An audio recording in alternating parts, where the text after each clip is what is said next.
From the earliest days of human history, we have been driven by a relentless desire to explore and discover the unknown. And nowhere is this spirit of exploration more evident than in the realm of space travel. As we venture further and further out into the vast expanse of the universe, we are constantly pushing the limits of what is possible with the technology at our disposal. And at the heart of this technology lies the propulsion systems that power our spacecraft, driving them through the void of space at incredible speeds and enabling us to reach places once thought unreachable. How will this technology bring us closer to becoming an interplanetary species, and what other challenges will we find as we go beyond the cosmic shores of our friendly blue marble? This case file join the theorists as they lift off and make a fast burn for the edges of our solar system in the amazing Space Race 2.0.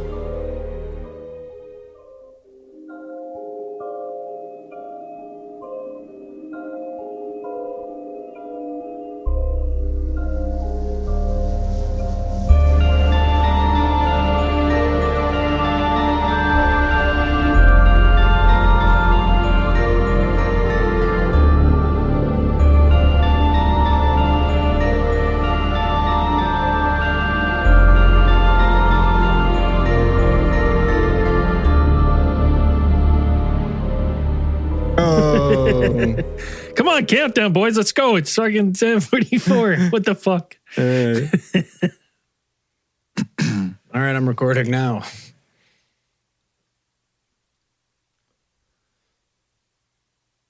Oh. 275. Yeah. I'm on the fucking ginger ales. Oh, you got a sore? You got a sore throat or tummy, buddy. My tummy's been upset the last couple of days. And I think it's because I'm getting old. The second one's aged me again because now I wake up at 6 a.m. every day. Yeah. Tummy ache after I eat something every day. Cardio's on fire though. Been running? Oh yeah. Nice. Oh yeah. Dude. The other day I was going for my run and there was somebody doing construction in our little cul-de-sac that I run around. And I was like, this is fucked. So instead I ran up Horizon. Ran 5K uphill. Not a fucking problem. Yeah. I was like, it's crazy how quick your endurance goes up by doing it. Other than it's just the minor aches and pains that start to kill you.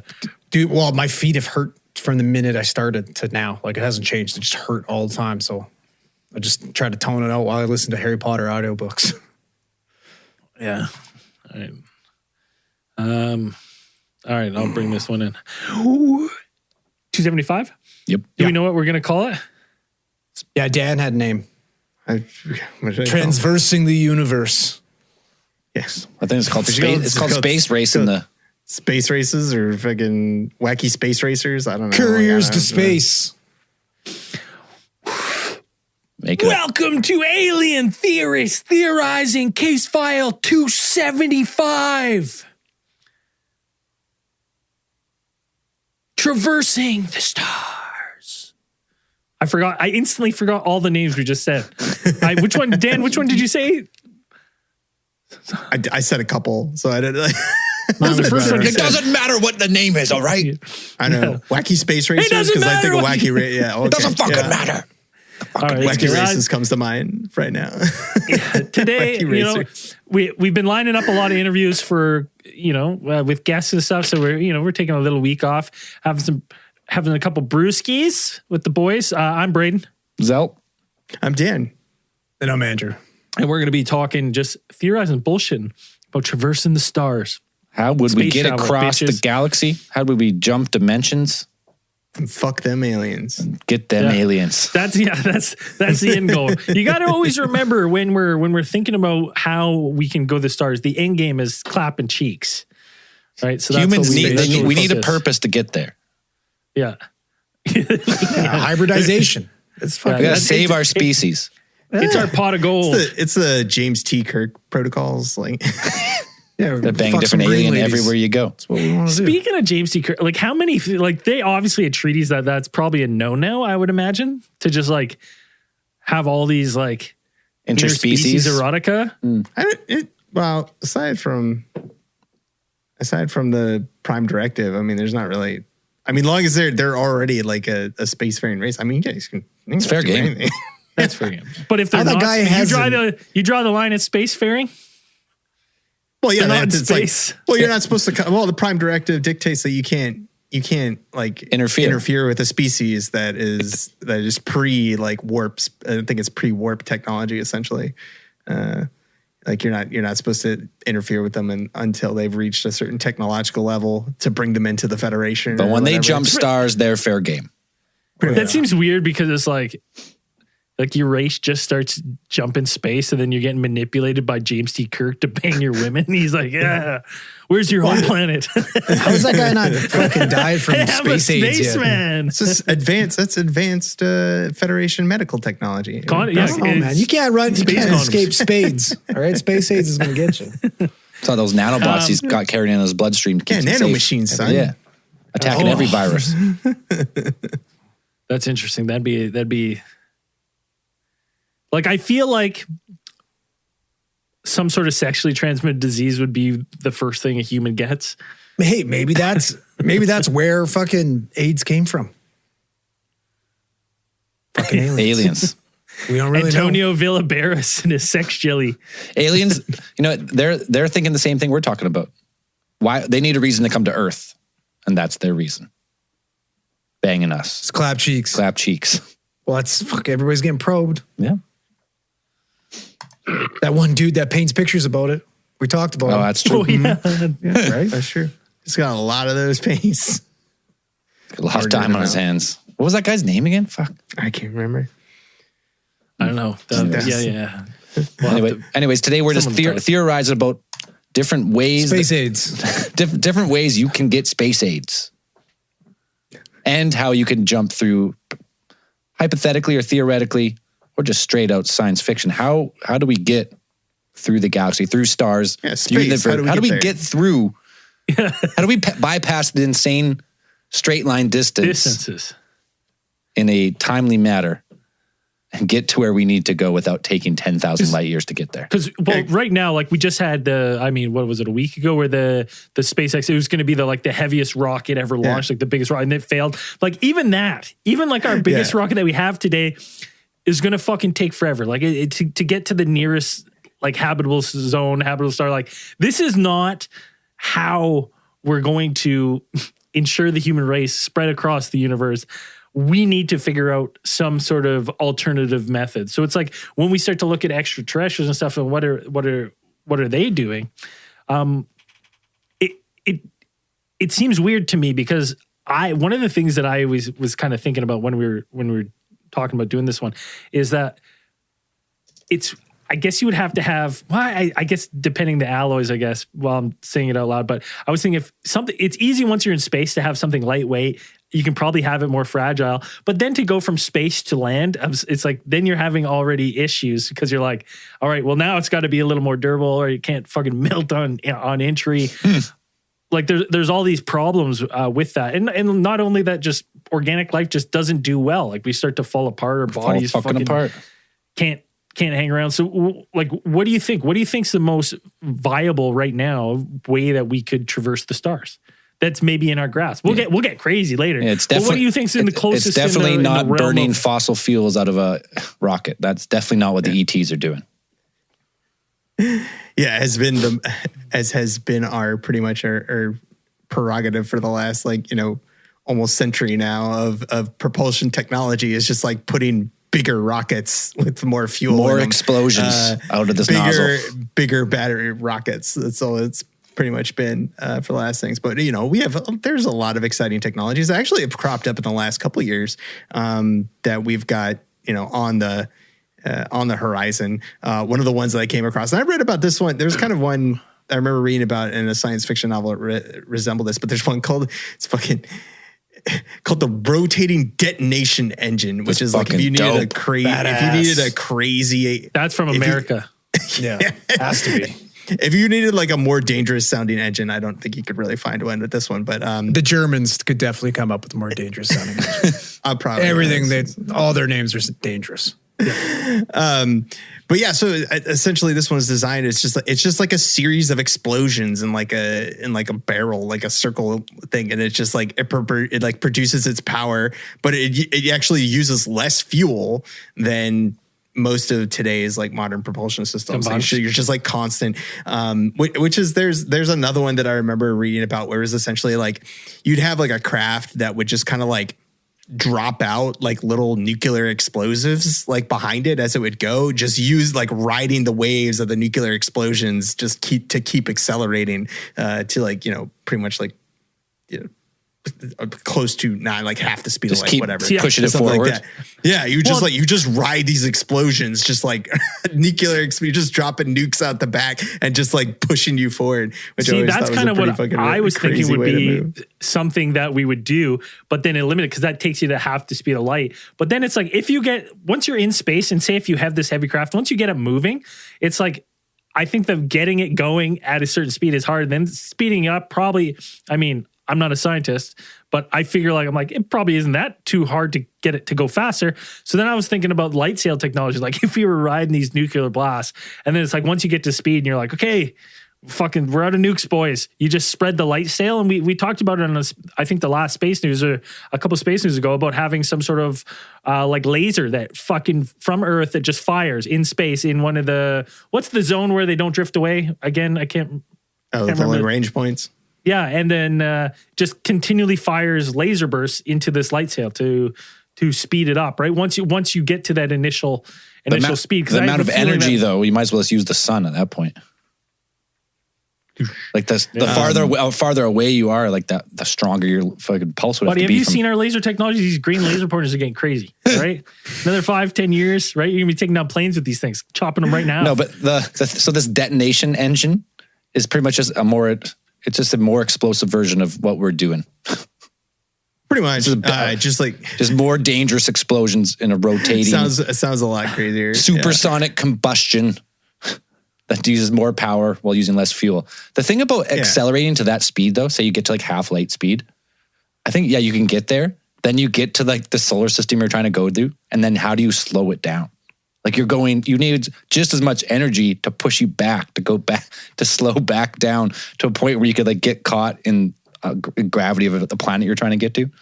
I never even passed like my you'd be mind. fucking going, you're going so you get to up like half light speed, let's say. So you can get to the next solar system in like 5 or 6 years, let's just say. You would have to have enough fuel to stop. And then you need something to be able to propel you backwards in order to, because there's no friction. You just need front nukes.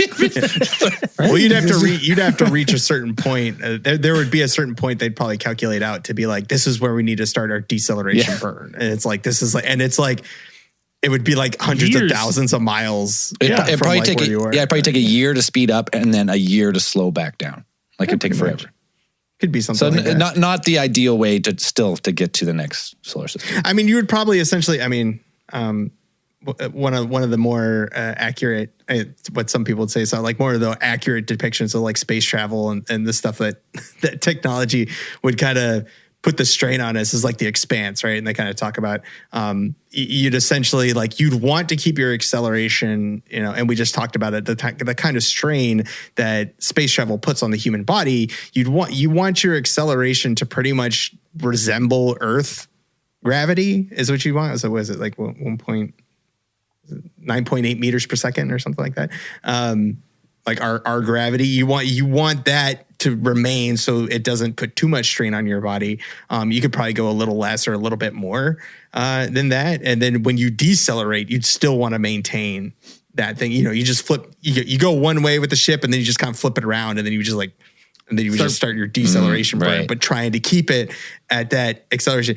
In an emergency, you could probably do that. And that's why, you know, they have in other, not just the Expanse, but other sci-fi things where it's like you have your deceleration couches and stuff, or like your crash couches that you put in, like if it's an emergency and you have to slow down really fast in a short amount of time, you need something to compensate for that. So you don't, crush all your bones and get like slammed into a bulkhead and just like crushed under all that gravity. That's an interesting point. I never thought about that either. That if you are traveling in something, you'd want something where to keep the human body condition, it would be gravity, so it would be affected by that. So then it's like, it would probably make more sense if we were going to send like physical humans, that they would be in some sort of stasis, so you didn't have to do that, because that seems like a lot of issue. But even then, even like a loose body, You know what I mean?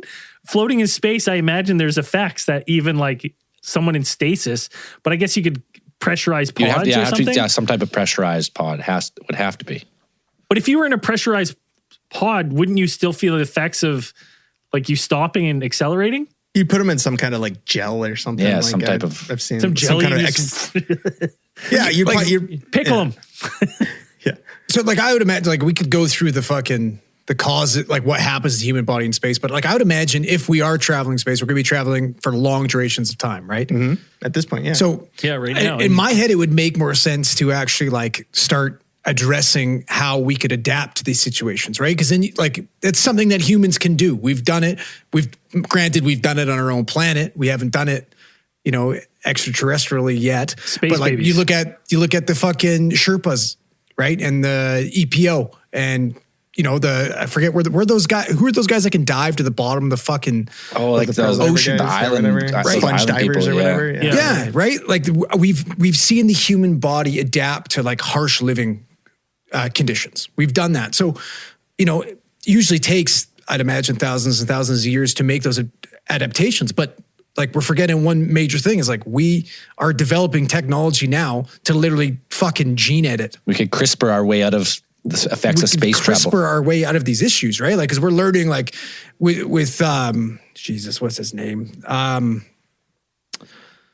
Who's the dude that with the twin, Kelly, right? The twin that was at the International Space Station for over a year, right? Oh yes, Kelly, astronaut what Kelly. What's his name again? Chris Kelly.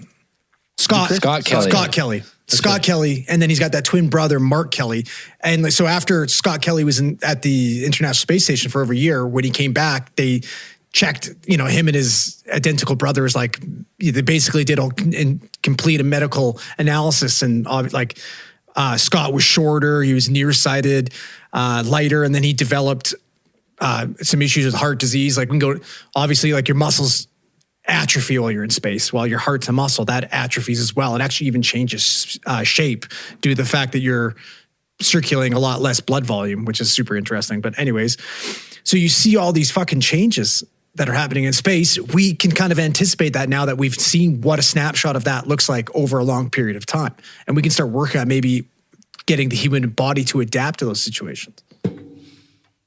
That's fucking cool. Yeah, because it's a wholly alien environment. Like, even though we talk about humans here on Earth have adapted to a number of different environments, it's still kind of relatively the same. Not relatively the same, but it's just like small little changes in that things. But like something like space, where it's like there's like no gravity or no to little gravity, microgravity environments, where you have things like you said, like he became nearsighted because your eyes, like the back of your eye flattens due to the gravity. Yeah, which is bizarre, and it's fucking crazy too. So supposedly, like each month, you can lose up to 1% of your muscle mass. You can lose 1.5 of your bone densities so basically, like due to the strain of living on Earth and gravity. Are you saying I'm built for space travel? No, you're not. You're too big boned so basically what happens is your body naturally, your bones go through osteoclasts, which is like the breakdown of your bones, and the calcium goes into your bloodstream, and then you get osteoblasts, which produces new bone. But while you're in space, it completely slows down the osteoblast, the production of new bone, but the osteoclast still happens, the breakdown of the bone. So basically, you're getting I'd say advanced stages of fucking osteoporosis in a very short period of time in space. Yeah, you don't have the resistance of gravity, which you're always fighting against. Even though you don't feel it, you're just built that way. You're born, you grow up, you're always fighting gravity. So that's just your body needs that. So the only other way in space, I guess, to get rid of that, like in sci-fi, they always have the spinning craft. So if you can replicate that spin on a big enough scale, then you would technically be standing against this artificial gravity. We just get everybody on just serious courses of fucking HGH. Body's just working overtime. Well, that would. Well, apparently you can't. It's hard. Like they've even tested doing rigorous exercise, and it still doesn't necessarily offset these effects. No, they have to, on the space station, they work out 4 hours every day. And it's still Yeah. like what happened with Kelly. Like he still came back fucking atrophied, and it's crazy. So like thinking about that, like if you were going to have some long-term mission, say whatever, you're going to 50 years, 60 years, a lifetime on a journey to a next star system, and you were going to do the gravity route, would it maybe make sense to you guys to do just what you said, like to have some sort of HGH and maybe instead of replicating Earth's gravity, you just up the gravity just a little bit. You're like, it's not going to be too much. Goku. Goku and Vegeta training, right? You know what I mean? Where you're like, Capsule you're not, Corp. We're going to Capsule Corp Captain technology. We're going to you're not Captain going to notice, or but like Planet Namek. your movements are going to be a little more lumbered, but that lumbering motion is going to naturally keep your body mass up. Also, we're going to pump you full of fucking juice. horse semen. What? That's weird that you went there. I'm not sure that. I don't think think anybody should pump medical themselves full of procedure. horse semen, I don't but think that's that's okay. okay. Yeah, we don't recommend that. Where are you And going to you're keep those only horses in well, space? what did that meat guy do? Wasn't that he was just eating testicles? That's how He's he got eating that liver. jacked. I think he was eating Liver testicles. King, that's right. He was. Yeah. He was eating testicles too, I believe, and raw liver, and just turns out it was all a A sham. bunch of HGH. And a lot. Well, it's not necessarily a sham. He was on gear as well. But He was liver on is great for you. 12,000 a month. No, the sham was though, like if you eat like me, you look like me. He didn't, and he Yeah, always which is not denied a thing. the PEDs. That was the sham. If you eat like him, you will have the same. The human body does not look that way without performance enhancing drugs. That's just But all of our astronauts would look that way, which is awesome. great. Imagine you're getting like humans stepping off on another planet, and every single person's just Dude, that's exactly what happened in Prometheus. That's why those guys are so jacked. Yeah. They show Well, up. it's They like show up every- just fucking yoked when they get to the new planet. Every single fucking astronaut should look like a 90s era fucking Marvel character. Superhero. Like yeah. even like Professor Well, X, yeah. just fucking yoked in his chair with like giant calves and stuff. And you're like, Well, yeah, "Oh, when you makes step sense," off but I'm when you into it. step off the ship and like greet the aliens, you want to be the best of the best. You want to be fucking huge. yeah. It's true. Yeah. That's fair. You want Bloodsport Van Damme physique, not a short, Yeah. but tall. Yeah, I gotta be taller. Well, you might be Top taller. haircut. You might be taller in space, though, right? I mean, That's interesting. So we like now, like that's in the realm of like it does seem like we're gonna the natural progression for us, like even going to Mars and stuff, is that it's the start of it is going to be slow moving unless we move to like some sort of AI that we just drift out there, which I could see us definitely doing in the near future too on one of these next probes where we're just like AI, there you go, and you're adrift in space. See you later. Good You luck. just send it off, and it comes back in a million years to enslave us for sending it adrift. Or we just got to advance our tech. We got to get into some type of plasma propulsion, or that brings us to the next on our list, which I never heard of before Dan put in the notes. The Helicon double layer thruster. yeah, that's a good one. Fucking awesome. The Helicon badass, too. double layer thruster, which is this is a pretty cool one that they I think they validated its kind of like its feasibility, and they kind of put together like a prototype. Sounds like it's just like in the last couple of Mopar. years. Hellion. It's a type of prototype plasma thruster propulsion system that basically works.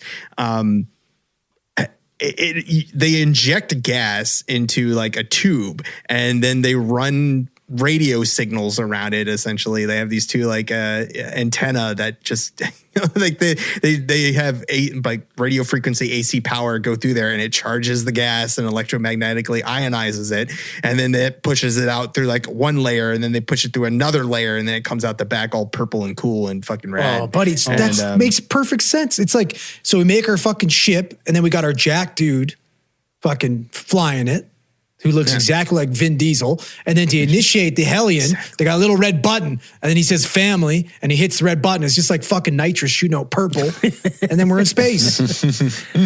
I think that's the plot of Fast 10.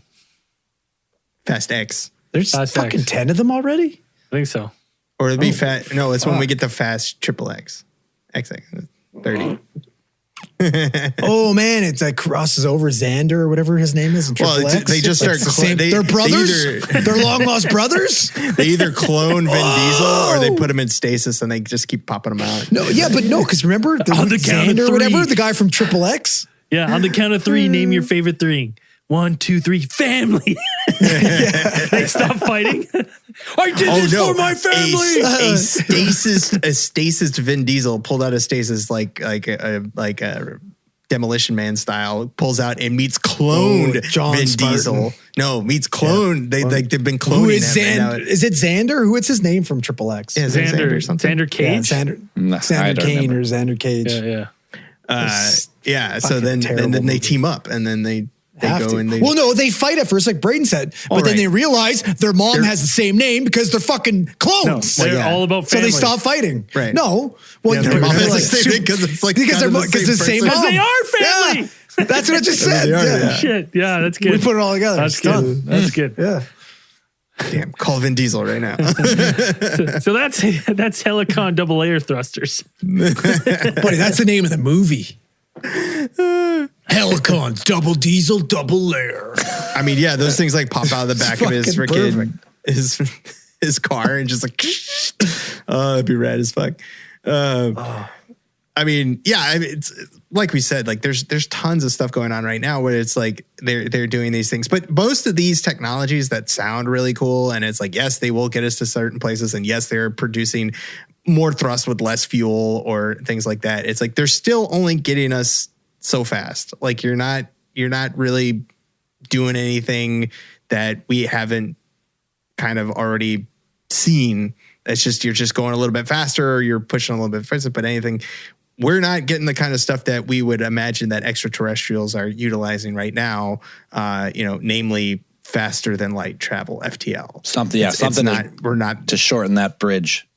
Right. We're still missing that piece, or, we haven't figured out the math yet, or whatever you want to say, whatever that integral part, if it exists. We got to somehow alter space-time in our favor to get somewhere faster. Well, and that's we're thinking of travel as a like A to B kind of thing, right? Like we're linear travel, whereas like we're going to have to think of something that is either faster than that or out of our like concept of realization right now for technology wise. And there's ideas out there of essentially like kind of like how we would get there. I think one of the more popular one is like the Alcubierre drive that they talk about, which essentially is like, it's kind of, I mean, this is kind of how the warp drives and kind of Star Trek kind of work, where it's like you would surround your spaceship in like a kind of bubble, like an energy bubble, and then you would kind of you would warp the space around the ship. You wouldn't really push the ship. Like the ship isn't accelerating to the speed of light. You're just moving the space around the ship. And as you create these waves, your little bubble would ride on the waves, and therefore being able to accelerate faster than potentially the faster than the speed of light. We see it on Would that work as like a gimbal. force field? Remember, we seen on the gimbal video, it shows like a little warping field around it. So perhaps that's what they're using. Oh. So we already have the technology. Well, the gimbal could be an ET. Well, let's be realistic here. If there's something visiting, the gimbal's us. it would make sense that their concept of space travel, based on their ability to enter our atmosphere and not destroy their ships, it's like their way of traveling has to be like absolutely completely different than our way of traveling. Like, yeah, so that would that work as a force field then? It would negate the effects of, I would imagine, of like centrifugal force and anything that would pull on the ship. so like, yeah, like maybe that's how these objects, do the fast up downs and move, seemingly, defy what would pancake a human into the back wall. Turn into that's mush. how they're doing these. Well, these we're kind of editing their genes, so they're just mushmen. things. Boneless. They don't have bones. They don't have bones to mush. Yeah, Jelly people. You just they're jelly people in an exoskeleton. That's what it is. Yeah. Well, It's like those fucking those renderings of like a human being needed to survive a fucking car crash. Like, have you seen those? That kind of looks like Braden a little bit. And it's like, fuck yeah. Well, yeah, no, they turn you into mush, and then you just get cloned at the end. Like CRISPR pops out and just like clones you and puts you back together as you after the trip. Well, that's an interesting thing. Like sending ships, and then like if you have like we are starting to 3D print like food and organic material. Like, could that technology get good enough where they have your brain mapped and they just 3D print you when you get there? You're just like, well, better yet, why don't they 3D print you a fucking exoskeleton and you just like slither into it? because you're a little mush man. That's what I mean. Yeah, the full exoskeleton, and then you're, Yeah. Oh, that's yeah, that's one of those things that's That's kind of like Independence Day, isn't it? If you can't get the body there, and essentially, I mean, you could technically, like, if we had the technology to suspend your consciousness or copy your consciousness or however you want to do it and just store those, like, you'd basically, I mean, It's too risky. I want to stay mush. Well, it's like altered carbon style. Like, you put everybody's little conscious on like a little tiny, like nigh indestructible puck, and then you would load those onto ships and you'd ship them out to wherever you want to go. And once you get there, like the bodies are already 3D printed, and they just slot you into a new body, and there you go. And then you walk around in your new body. and then when you then your android body experiences this new planet. They unplug that memory stick. It flies back to Earth. You plugged it into your human consciousness, and you've experienced everything your android experienced on that planet. You don't actually have to go anywhere. That's now we're getting into Total Recall. Why go anywhere? Yeah, send an android. You just simulate it. Like, because you might see a lady with 3 boobs. It'd be fucking awesome. Well, it's a little different than simulation because technically you are sending yourself as an android. Yeah. I mean, that's Avatar, kind of. Well, you would design a body that is adapted to the planet that you're going to. I mean, that's the kind of idea in Avatar is like you have a native species and you create like a template based on that. And what's the day the Earth stood still or whatever too, right? Like they bring it's like a human egg or whatever, and then the guy comes out. Well, is it that one? They like birth an alien. Oh, are you talking about? They put an alien. Are you talking about the Keanu Reeves? Yeah, the one with the fucking egg, and it's the gobbledygook. They birth the alien on Earth with an ET consciousness and powers. Yeah, because if you're born here, then you can exist here. Yeah, because like that's the other thing that is like we would bring up like that's like fucking. I don't think we're ever going to be like, hey, look at this perfect Earth. Take off your spacesuit, boys. Breathe that sweet somebody's air. They got to have somebody's going to try it. Well, I mean, that's how humans have learned everything we've ever learned. Is someone just had to do something and die from it. And people go, don't do that. Yeah, no, don't do that. Don't eat that. Don't eat that. Don't touch that. Mm-hmm. Don't do that. Yeah, but imagine if you're the first guy that does it and it works out. You're God. You're the king. Listen, there's a whole diving chart. There's a whole diving chart that you can read when you're going underwater to see how long you can go. And basically those lines are met, like anything below that line is like someone died. And they're like, and just that's the safe line right there. That's the number. I mean, it's a touch on an interesting point because it's like at that point, I mean, the first people who are going to be out into space are going to be your scientists, your astronauts, people who are fairly competent in like scientific method and those approaches and safety measures that will go with it. And then once you get to the point where it's like ultimate diaspora or whatever, where it's just everybody who's cobbled together a spaceship and anybody can get on top of one and, whatever, you can send out people, big dumbs, like just get on board and everybody's like, yeah. Once you get to that point and it's just like, I think you'll have a ton of people just doing like landed on planets. And like, if that becomes feasible, people just landed on planets and being like, look here, what I can do, hold my space beer. And, they'll have like fucking, this guy, he's got the free breath hold record on this planet. He took his helmet off for 4 minutes and held his breath. Yes. No helmet on, exposed to the elements. I'll give you 20 space bucks. Just cut out mid. Oi. Well, because we'll be so blended by then, you'll have all accents. Fair. Yeah. That's good. Okay. Much like what's that movie? 30 Cloud space Atlas. bucks to eat this weird looking mushroom that I found growing up here and this red grass area. Like, okay, yeah, sure.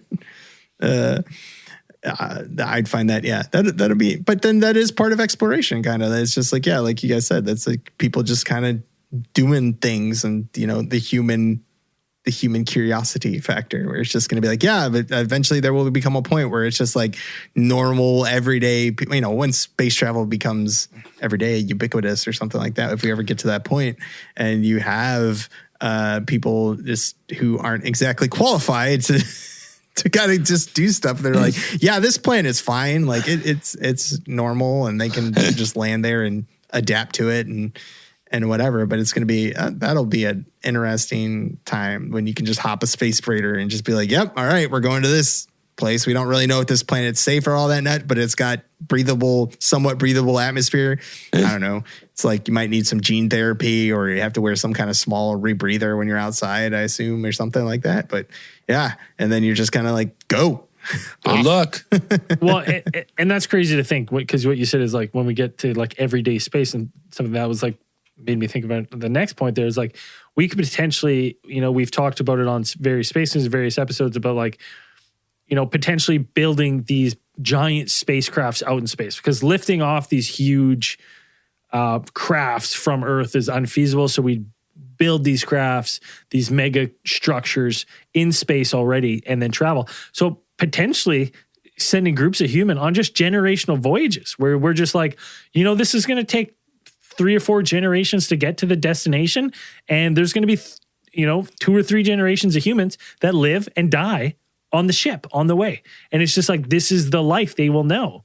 And it'll be just a sacrifice. You just like send it out there and just let it drift its way. Right. Because to me, that also does seem that it might be the safest route. Just like slow and steady, baby. Of like, you don't have to worry about anything impacting it. Like you're going slow enough where it's like you can make calculations. You've got scanners and stuff. Well, you picking up still like wouldn't what's be coming going, in your. You still wouldn't be going slow by any means. Not slow, but like, yeah, you're not crawling 20 kilometers. It's not a school zone. you're humming, but just something where it's gonna take generational travel. Like get rid of the space flight all the way. We just have humans that live in space. Yeah, if we could figure out artificial gravity and the effects of spacefaring long terms on people through like gene manipulation or whatever we come up with, then we could do it off some type of like nuclear, like long powered spacecraft, space travel, where you're just slowly going. You're like, okay, we're going to Alpha Centauri. How many light years is that? It's not that far. 10 light years. All right, so it's going to take 200 years of this technology. So yeah, you come up with a way to recycle water and create your own atmosphere, grow your own food, 3D print your food. What a weird life, though. Yeah. You're like on a bad cruise ship for like 100 years. Well, there's got to be no other choice. There has to be no other choice. Who the fuck's going to want to do that? Miserable. We have to see the doom of the planet coming and plan that. Yeah, there'd have to be no other fucking choice. It would take a certain type of, that's where I think a lot of kind of sci-fi writers take some inspiration, and like it would maybe take like a religious aspect, like to motivate a kind of people to be like with enough dedication to kind of be like, yeah, we're gonna get on a spaceship for 100 years and take that journey, drink that fucking Kool-Aid, and go to do this. Our deity told us that we need to head to the second star to the left and keep straight on till morning. And maybe you're going there to meet them. Maybe that's where they are. Yeah, that too. Maybe the Anunnaki, you're going to go visit them. Somehow they get a whole bunch of money because they get a number of celebrities to no go taxes with their that's another consideration that to think about is like who's footing the bill for interstellar travel. It is enormously expensive. Elon Musk. It would make sense to me that an endeavor like this, where you're going to send a generational ship, that you're like, the days on Earth are numbered. And we have to go, because then I could see it as like a pooling effort where you're like everyone is doing this, and we're only going to send the elite and a couple peasants to, do housekeeping. Maybe we can get on in some housekeeping. Dan, you worked in the Navy. You can turn some wrenches, right? Yep, no problem. And that's the only way that I could see a ship like that being made, and is something really bad's happening. Not necessarily. Like I said, like it could be something like it could. I just also don't know if like generational travel is like the way to go. Cause it's like, even if you do that, it's like just the way that technology advances is there's a really good chance that it's like by the time they get there, it's like we've already developed a space we're drive. Sending the people next, have been, we're sending people the have next been there thing. for 20 years already. And they're like, hey, what's up? We thought we'd just meet you here. Okay, well, that's an interesting thing too, where it's like if you send a ship and you're like, hey, we're going to send you guys out, but no, because we're going to work on this, like we're hoping to, by the time you guys get there, we're hoping to have colonized the planet for 50 years and have the ground workings done by the time your ship gets there. Yeah, like you say, like, all right, yeah. So we that generational ship that's launched out there is taking 100 years, and like within that 50 years after that, we developed some quantum leap in propulsion technology and terraforming technology, and by the time they get there, it's like there's people been there already 70 years, and you're like, okay, like everything is terraformed and ready to go. We've already established space capitalism, and you're like, all right, great. Get to work. Here's your broom. I can see having some big issues too with the generational ship of like, if you have different generations of lived the ship of people, like when you're getting there, they're like, we're not leaving the ship. The ship is safe. We like the ship. We know the ship. Ship is home. We love the ship. That's all they've known. Yeah, right. And so they're like, like it would be like a big unknown. Like we're going. You know what's going to happen on that ship?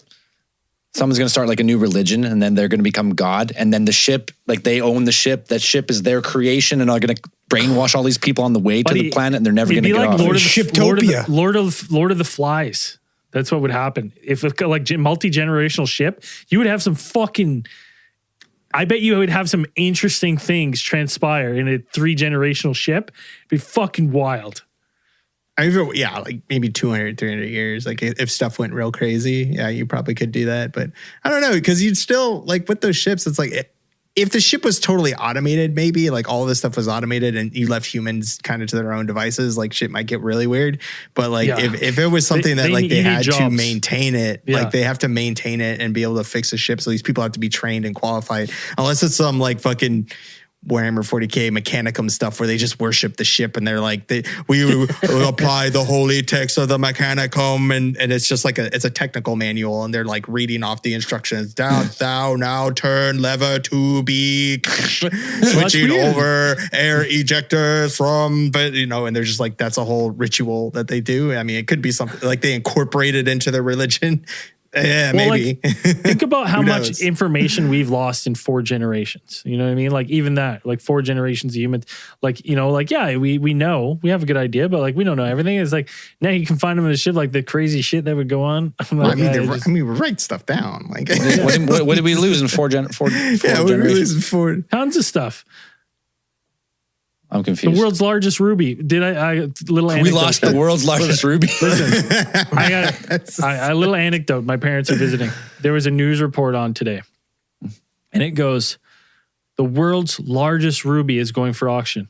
Comes on the screen. My dad goes to my mom, God damn, we got a ruby at home bigger than that. And then they go, I look at them and I'm like, I'm obviously of just disdain. And then my dad goes, but we'd never sell it. And then they go, the largest ruby is, expected to make $30 million at auction. And I turned to them and I was like, you're going to sit there and tell me you have a larger ruby or a ruby near as big as the world's largest ruby at home. And he's like, yeah, it was your grandma's. She wore it on a ring. I was like, it's not the world's biggest ruby. Get out of here. You guys are crazy. Well, this thing was honking. I was like, it's not even close. The world's biggest ruby. $30 million. Well, that's what we lost, right? Like we don't know where that ruby came from.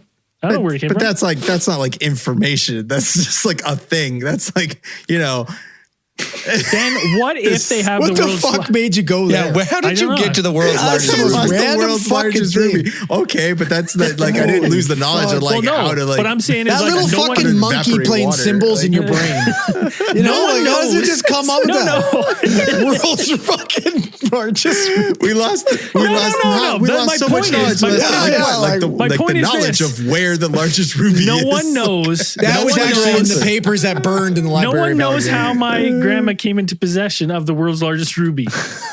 right? That's the lost knowledge. It's lost. We just had it. I'm like, well, who had it before? How did they get it? Like, there must have been some heist. There's got to be some historical. Can't be that big if it this. fits on a ring. It's gotta be. It's a honking ring. It's like a Super Bowl ring. Maybe it's one of those like pimp rings with like three. Like a three fingers. Yeah, full fist ring. Oh yeah. All right. Well, while Braden finds the lost knowledge of the last 4 decades, we go look for the largest ruby. we're going to take a short beer break because we got to recover from this. All right, we'll be right back.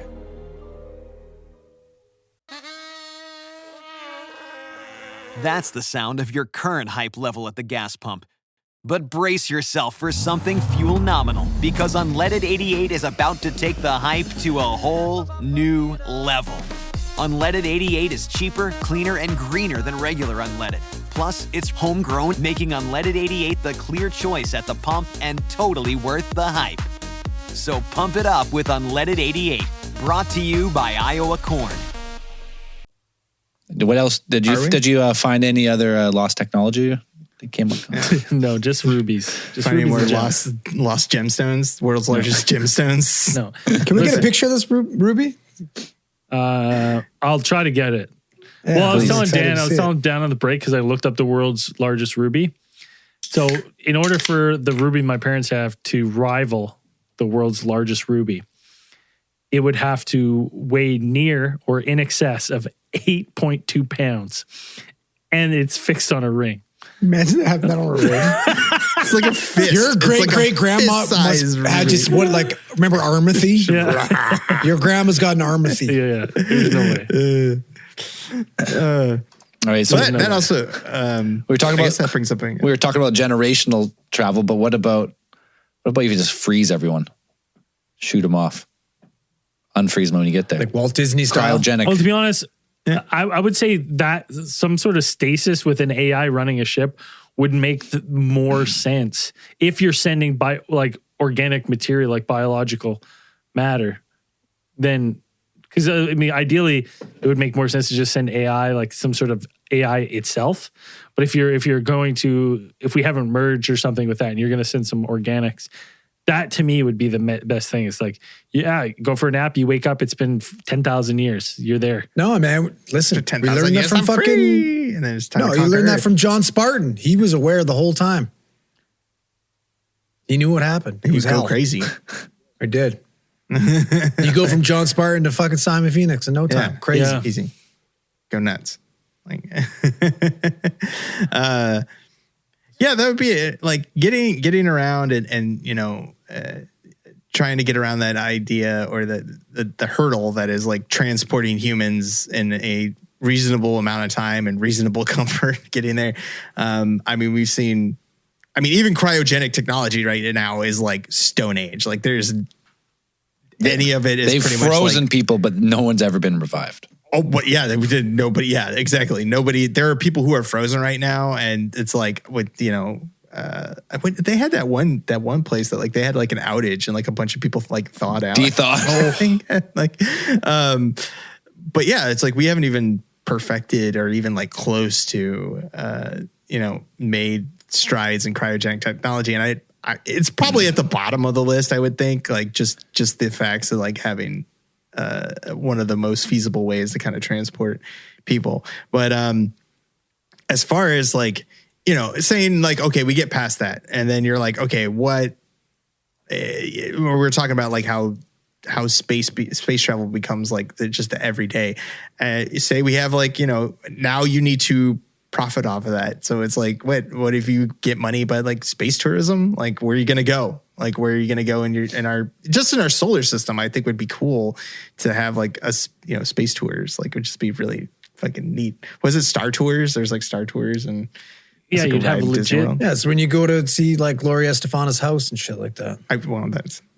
Yes, but well, you would just you would have like around the galaxy, like maybe if you would go fast enough, you're like we're gonna go for a 7-day 7-night cruise around Jupiter's moons. I mean, it's cool. I mean, I think it's really cool to think about because it's like right now we're at like the very tiny stages. It's the Virgin Galactics and the whatever, like the that's space tourism right now. It's the very infant stages of just being like, oh, you get to see like the curvature of the Earth, essentially. Like that's pretty much all you get to see. Yeah, space tourism right now is basically like back in the day when some guy was like, I've made a boat. Who would like to step onto my boat? Yeah. Okay, next. Maybe that's how the reptilians got to Earth, is because they were able to be frozen. Because isn't there reptiles like frogs and shit that you can freeze? There are some, yeah. And then they come back to life. Well, that's interesting. Some fish too will freeze solid in ice and then de-thaw and come back. Life. So it is, I guess, life can be brought back. So gene editing, yeah, little gene editing with reptile. Kurt Connor's situation: grow back your fucking arm. Next thing you know, you're a lizard. Yeah, we got to find somewhere in between. Yeah, you don't want to be Dr. You don't want to be trying to turn everybody else into lizards. Yeah, that's took it too far. It was good for a bit though. He got his arm back. Yeah, that was cool. Yeah, it was cool. He's got to stop it there. Stop it there. Yeah, stop it before I become a genocidal maniac, genocidal lizard person. I don't know. Cryogenic freezing though is always it's a popular sci-fi one, but yeah, it just seems like read an article about a great style. A guy that was like trying to like freeze pets and bring them back to life. I'm gonna try to freeze pets. Well, I think that you read the article wrong. It was man is killing pets by freezing them. This 24-year-old wants to freeze dead pets and paywall. All right. And paywall. Who's going to pay for that? His name's Kai Micah Mills, who's advancing cryonics for pets. Cryonics for pets. Some dude in Utah. Okay. Yeah. So you can pay. You can pay for your pet to be frozen, I guess. Maybe. Yeah, but they're already dead. Maybe instead of putting them down, you freeze them right then. I mean, yeah, I think that's so you can thaw them so they die later. No, but when you bring them back, you have the medicine and the ability to heal whatever happened with your pet. That's some of the motivation. So we're talking Nora. This is basically Nora Frost. Yeah. Right? That's what fucking Mr. Freeze was doing the entire time. No, for real. That's what he did. Because what did she have? She had like McGregor syndrome or something. Right. She had some kind of... she had some type of fucking... incurable disease or something. Yeah. And he froze her. Yeah, and he froze her. I mean... I think that's some of the motivation for some of the people that are like getting frozen now. It's like, yeah, we're gonna fix you later. McGregor syndrome's a son of a bitch. I wonder if that's what she had. And but freezing perfectly healthy people, and then the freezing people isn't a problem. It's unfreezing. It's the unfreezing. Right it's like you can freeze anyone. Freezing is actually quite easy. Yes, easy to do. It's the unfreezing part. It's the thawing out part, which is giving us a pause at this. It's giving us some mild inconveniences trying to de-thaw. That's why I still think that I think cryogenic freezing is like the bottom of the list of stuff that we want to do. Doesn't seem good. The next one on our list, though, is actually theoretically possible. The Einstein-Rosen bridge, or more commonly referred to as a wormhole. Points through space. I think it was Einstein came up with the idea like a white and a black hole would be connected through like points in space, and then so it's a theory. I mean, it's Einstein. He's the king. He's the king of relativity. So at least it has plausibility. But when it breaks down, as they always say, yes, these things could exist, but they're on such a microscopic size that you probably couldn't find them. But as the universe expands, perhaps the wormholes have expanded with it. And there possibly could be a point in space where you just pop in and you pop out at a different point in the universe. Or a different point in time. And these holes are drifting in space too, or do you think they're fixed points? We got to bring Einstein back from his cryogenic. I think the farthest they've gotten is that like the math checks out. Like mathematically, I'm pretty sure like they've worked out like a wormhole could exist. Like that wormhole, like having two points in space joined by you got a bridge that mouth and a bum hole. Yeah. Connected by a throat. same but different. You go in one, you come out the other. Yeah. But the thing they haven't gotten through yet is that they are very infinitesimally small, and that anything that goes through it will shut it. It'll just go as soon as any piece of matter like enters into it, it's gone. Well, they're said to be extreme because it's going somewhere else. shot out the other side. Well, they're said to be we don't know where it went. they're said to be extremely unstable, so you would need some type of matter ray or something that could like freeze it and freeze it from collapsing, and then you'd be able to enter in and come back out. And could that be like what we talked about before about like having some sort of ball of energy around the ship? Well, no, because it's like you have to. What it essentially is like, it's because the wormhole is like it wants to close, like it wants to shut, right? So that's where theoretically is like where you would have some type of like scientists are basically thinking that if you had some type of X matter, antimatter for better, lack of a better concept or whatever, is basically you want something that goes inside the wormhole and pushes it out. And so like, and therefore like stabilizing it and keeping it open. Like it won't be able to shut because the like Zell was kind of saying like in sci-fi things, you'd have like an antimatter ray that you beam or something that you shoot through and then keep the wormhole open, something to manipulate that and keep it. Do we know what happens when it closes though? Like, do we not? Like, how do we know that it's theoretical? They're theoretical. Well, yeah, but like, how do we know it's not going somewhere? Well, it's theoretical. It is going somewhere, but the theoretical part too is they're microscopic, like a pinhole or less. Like you couldn't ever get anything through it. But maybe you could get, instead of matter, maybe you could get signal, some type of frequency. Like, so you could like communicate through space instantaneously or whatever in a much shorter amount of time, even if you couldn't jump through the hole. But I was reading something because I've always thought wormholes like, man, this is it. This on like our best scientists have come up with this possibility that these things exist. So let's go with it. So recently they said something called, it's not dark matter or antimatter. They call it like exotic matter, which is a theoretical state of matter that you would need this type of matter in order to stabilize the wormhole. And that's just pretty recent. So you need some type of something that we don't know anything about, stabilize a wormhole, which may not exist. If it exists, yeah, exactly. But theoretically, with our math and stuff, they're like, it's possible. Yeah, it's very small, but if we could find the technology to either expand them or freeze them or whatever, that would be the best way through the universe. You could pop in and out. They do the math and they're like, if you have this variable and you put this in here, and this variable is for a type of matter that may or may not exist, and you put this in here, it doesn't shut down all the. It doesn't destroy everything. It just you just got to find that one piece. But that make the most. Yeah, that would make the most sense for if you're trying to traverse the galaxy. Like if you could find a point between. That you could just instantaneously, you're teleporting. You don't need the you could get to space in a rocket, fly through the hole, and you pop out.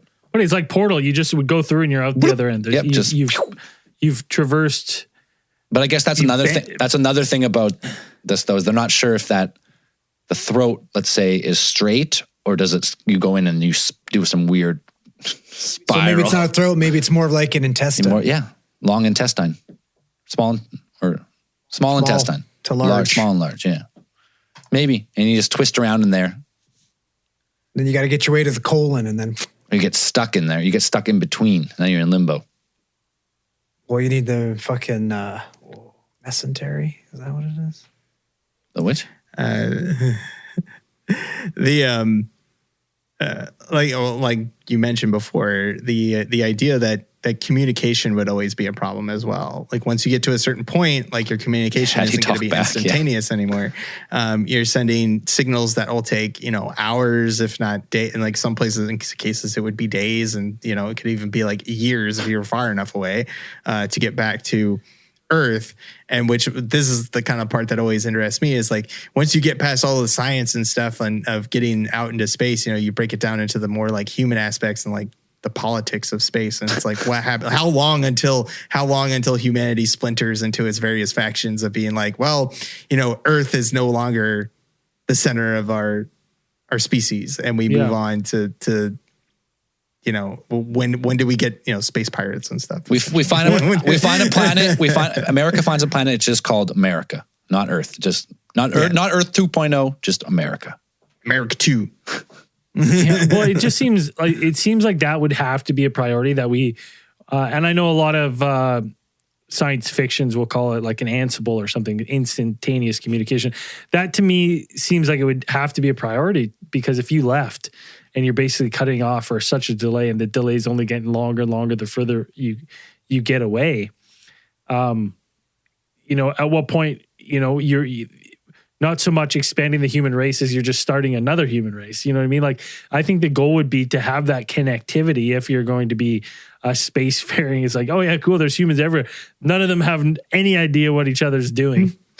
Well, yeah, it's like instantaneous communication and travel. Like, because it's like, how do you enforce laws? Like, a central governing body. Like, how do you enforce their laws and their regulations without like instantaneous travel? It's like, hey, this colony isn't enforcing their like safe worker union rules or something like that. So we got to send out a Jedi. We got to do an audit. Like, you got to send out an auditor to this region of the galaxy. They're like, well, it's going to take like 7 to 8 months to get them out there or whatever. And, it's like if it's going to take like a year if they get out there. Yeah. And then the project's done already and countless deaths. I can't imagine the scale of the bureaucracy that it would like to run an entire galactic empire would be just absolutely mind boggling. So much paperwork. We'd have to have an entire planet just to store like paper records. Coruscant. Well, we wouldn't have paper records at that point. You need paper records because the government always needs paper. You always need hard copies. But yeah, that's when will our civilization truly become paperless? That's the real question. Yeah, never. It's that. They keep saying we're going paperless, and it's like, nope. You got to keep these. You got to print all these documents out at the end of the year, and then you got to keep them for 7 to 8 years in some warehouse. To me, I'm like, but I do think the logical thing in my brain when I think about it, I go, it makes more sense to me that by the time we're doing this is that we just have delayed communication. Like, when we send out, that will be the first step, is that we have days, weeks, months, whatever that communications goes until till we figure out. But I think the traveling there will come first and foremost rather than now how do we transmit information? Because I feel like that is an easier hurdle to send information. Most colonies would probably be pretty reliant on Earth in the early days, because it's like you have to get food, you have to get stuff that's grown, supplies, the trade manufacturing hub. Stuff. Yeah, and when a colony becomes self-sufficient at that point, like, what would be that always interests me is like how would you become an independent at that point? You just say like, hey, we're a new country, our own governing body or whatever, like a space colony just says like, hey, we're not part of you anymore. Your laws don't apply here. We're making in comes the empire. Buddy, we've been to Texas. Yeah. There is no zoning laws in Texas. That was the biggest change for me. Yeah, it's like get rid of the zoning laws. Walkable cities, like and on Centauri 2 or something. It's like that's what we want. No more zoning laws. We're tired of these. It's interesting to think about like what would human civilization look like if you're just like it's the new Wild West, new world. They are literally new worlds out there. And like when does Earth become defunct? When does it like, well, you're not in charge of me anymore, and then do you nuke them? Like, what do you do? Get rid of them. Do you send pacification force? I would theorize that like if we get to the technology where we have instantaneous travel or the ability to travel near speed of light, if we get to that technology, like even a weapon, like you send an object, propel an object just into a planet at like near light speed, fucking goodbye. Like Earth, like you instantly have like earth-ending technology without having to do it. You're like, I just got to propel this rod at near light speed and your planet's fucking done. Like, you have like, if we, like we said, exotic or antimatter bomb, like you just drop that onto a planet and essentially just like rip it apart at the subatomic level, like in no time, right? Was it Dr. Device, like from Ender's Game or whatever? Well, and just explode a whole planet. There you go. Antimatter. That's the next propulsion. Isn't like 1 gram of antimatter is like the equivalent of the little boy bomb, atomic bomb. I think theoretically, yeah, 1 gram, like one little drop. Theoretically, if you could somehow collide the matter Harness and it? antimatter, it would create that much energy, like a tiny little speck. And then it's like, yeah. And then like, do you use that? Like, why? I'm just wondering, like, how do you like sanction a whole planet? You're just like, we're not going to send you any more stuff. No more I aid. think that's- like, You I lay think it would- siege to it. Yeah. No more trade. Yeah, it's like- it's weird. You would get medieval. Because you'd be like, well, the other things, like, we just kill the whole planet. We're just going to fucking like siege them until they give up. like your population, like, and even at like what point it's like, I always think about this when you have like these giant galactic things. It's like all the planets like wouldn't be equally like we have here on Earth right now. Like we know it was a fear for a while where it's kind of like overpopulation, which is a problem. But you don't think about it as much right now. But if you're able to like move people to like different planets, it's like you would maybe have like 3 or 4 like big cities like on each planet, and then it would just be resources. Like the whole rest of the planet would just be Farmland. Resources, farmland or, mining or whatever. Greenhouses. Resources. Yeah, food production. Yeah, it's true. Minerals, stuff like that. If you did set up any type of colony on any other planet, that place would have to be self-sufficient. It couldn't be relying on intergalactic trade, I guess. Yeah, unless if we had instantaneous travel or teleportation, That's true. Which is if you could stock other planets, like other civilizations, with the same like 2-day delivery, like all grocery stores, like every 2 days they would run out of food in 2 days. If you could do that, then you could starve them out. You could siege them. Like, not. But it's like, I don't know. Yeah, once they become self-sufficient and once they're like whatever, it's like, I wonder if there's going to be like, this is all like predicated on the idea that maybe we have some type of government set up ready to kind of, that everybody isn't blasting off into space and they're like cobbled together spaceships and they're just going everywhere. But instead it's like a well-regulated, colonization effort of some kind, like. That's what you hope, or else you're going to have cannibal planets. That people are going out and like government subsidized colonization efforts. That it's like, okay, we're going out there, you're going to establish this. These are going to be your quotas. Like you have to do. We're sending you to this planet. That's going to be that is by our auditors and whatever has been shown that it has this much resources. So we're going to need you to turn out this much in order to make it profitable. So therefore, but. I find that stuff interesting. Maybe not everybody finds it, but I'd be like, is that how it would work? Well, it's even weird to me, like, of how when you would get a civilization to that point where you're like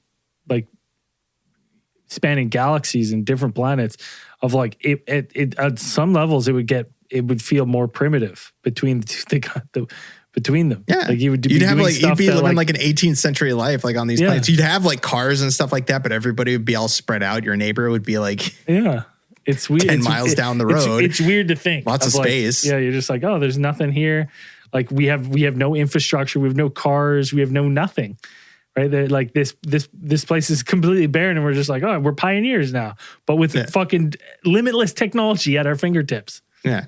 Fairly advanced technology, and you're just like, but you're still taking like boats and stuff up river, like these rivers and stuff, like whatever. Yeah, like it'd just be nuts. It'd be kind of an interesting thing, and then it's like, I don't like, how would you keep track of everything? I find the logistics are probably a little bit more mundane to most people, but I find them like incredibly interesting to be like, okay, this is how we're going to, regulate.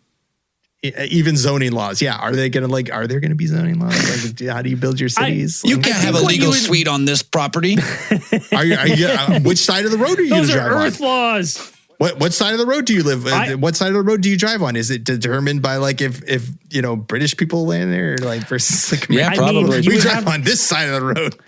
Well, it's weird. It's weird because again, you would have like, because we have like let's say just for a better word, factions of humans on Earth that don't get along and wouldn't agree on rules. And it would 100% be like that. So I would see that like you would have groups of like, you would have a base rules, like these are the rules now. And when you get there, you guys can vote to change them, vote for your government.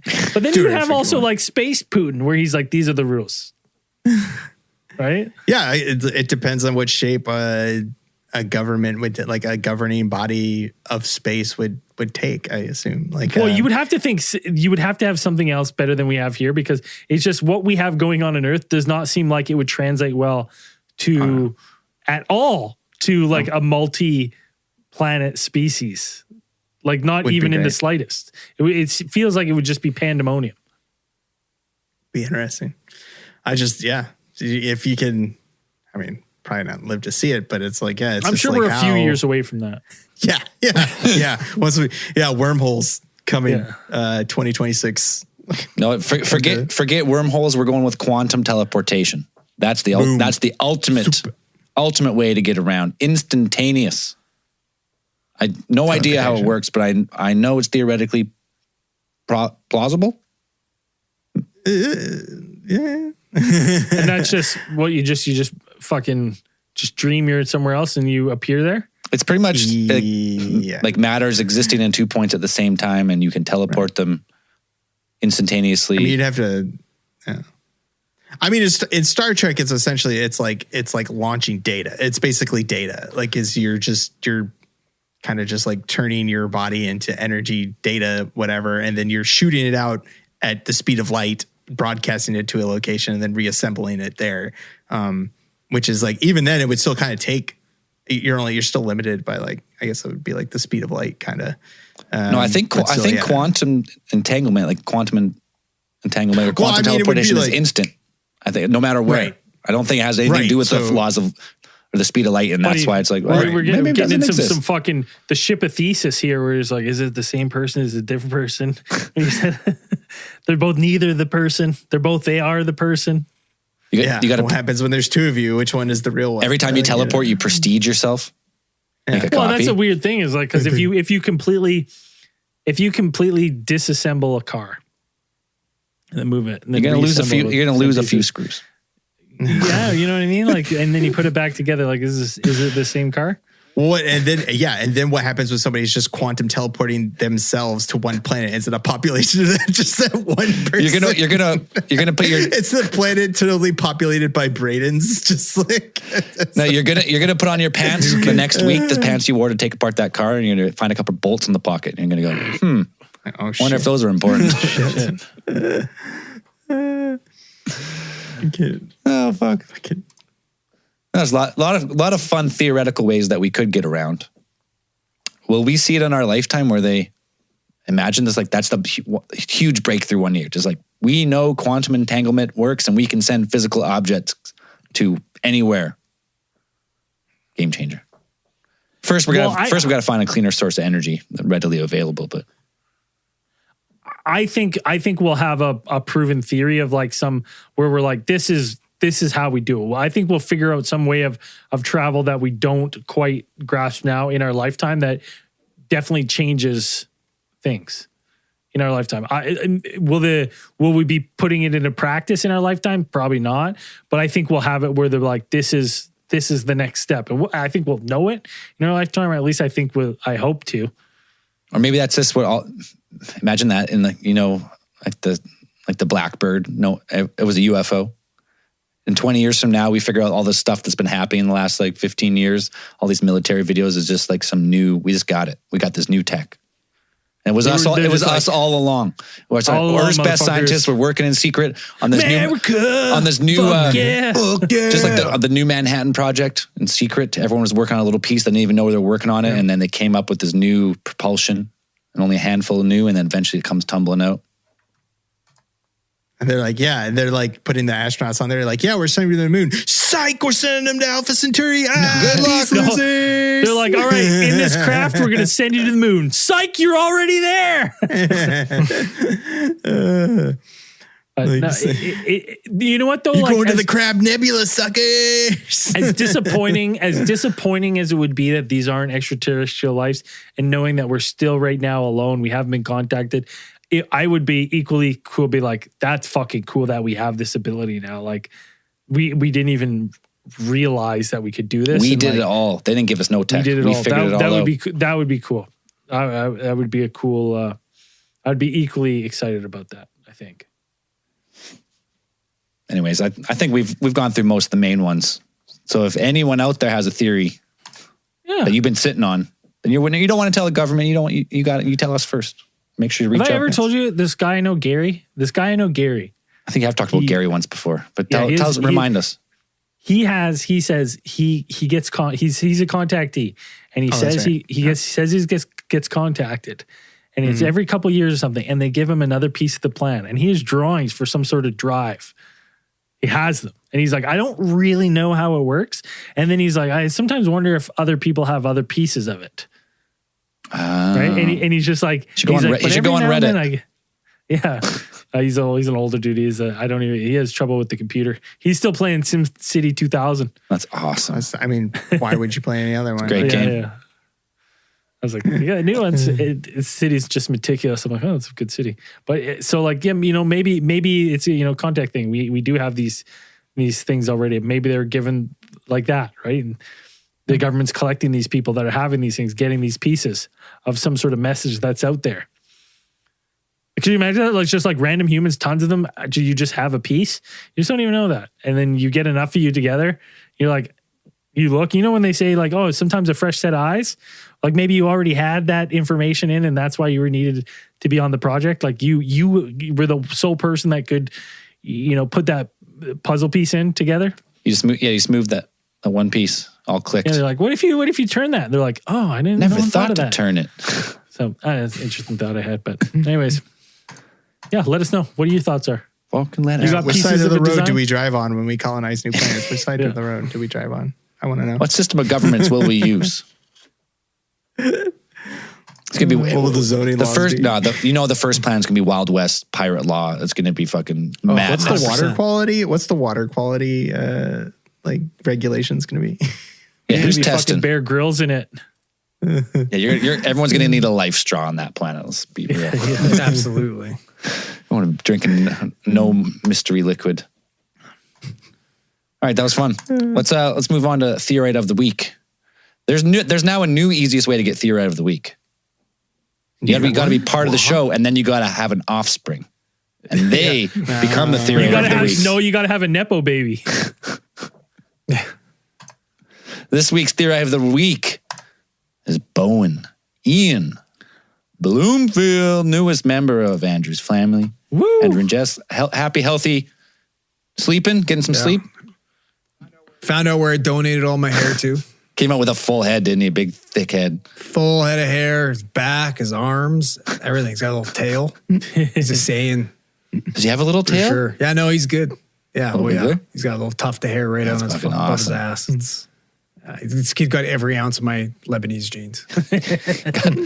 They all translated over. All of them. It's funny because my first kid doesn't look a thing like me. So this one made up for it now. He's going to take over the family no. business. Has to be. He'll be selling pickle babies in no time. He is the pickle Don't worry, baby. the number one good price will continue. Yeah. It's hilarious though, my kid, like my first kid, Niall, my firstborn, calls him ugly all the time.